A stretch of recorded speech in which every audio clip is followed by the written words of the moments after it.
नमस्कार शेतकरी मित्रांनो, मी बाळासाहेब गुंजाळ. आता आपल्या पेरू बागेला पाचट टाकायचं काम चालू आहे. कारण की खूप महत्त्वाची प्रक्रिया असते पाचट. पण जर आपण पाचट टाकले तर निश्चित स्वरूपात आपल्याला जे काय पाणी लागणार असतं ते पाणी उन्हाळ्यामध्ये कमी लागतं. जी काय कळी सेटिंग होत असते आणि गळ होण्याचं प्रमाण पण नंतरच्या काळात होतं. टेम्परेचर वाढलं त्या पाचटामुळं झाडाच्या आसपास थोडासा गारवा तयार राहतो आणि त्याच्यामुळं कुठल्याही प्रकारचं जे काय सेटिंग गळ होते तिचं प्रमाण कमी होऊ शकतं आणि आपल्या झाडाला त्याचा फायदा होऊ शकतो. नंतरच्या काळामध्ये जे काही आपण गवत उगणार आहे ते सुद्धा उगत नाही. बेडवरचं मधलं गवत असेल तर आपण ट्रॅक्टर सहाय्याने काढू शकतो. त्याचबरोबर इतरही अनेक फायदे आहेत.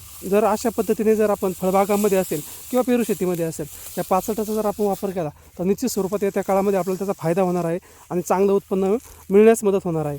त्याच्याचबरोबर ज्यावेळेस हे पाचट कुजणार आहे त्यावेळेससुद्धा आपल्याला त्याचा फायदा होत असतो. कारण की त्याच्यातून कुजल्यानंतर नैसर्गिक मल्चिंग असल्याकारणानं जे काय ऑर्गॅनिक कार्बन आहे तो सुद्धा भेटत असतो. म्हणून अशा पद्धतीने शेतकऱ्यांनी याचा वापर करणं फार गरजेचं आहे. धन्यवाद.